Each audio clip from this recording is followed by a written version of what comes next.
सवारीचा घेतला पावलांनी आम्हा वाळवंटी तुझी सावली गळा भेट घेण्या भीमेची निघाली तुझ्या नाम घोषात इंद्रायणी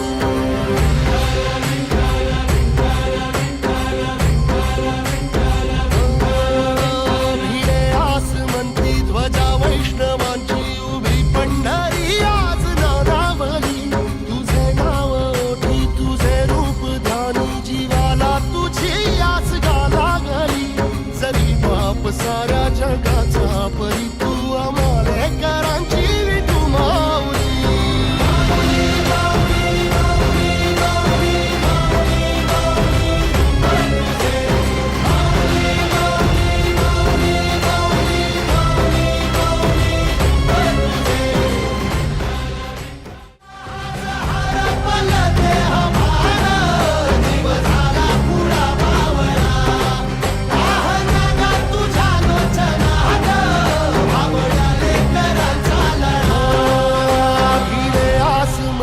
ध्वजा वैष्णवांची उभी पंढरी आज नादावली तुझे नाव ओठी तुझे रूप ध्यानी जीवाला तुझी आस गा लागली जरी बाप साऱ्या जगाचा परी तू आम्हालेकरांची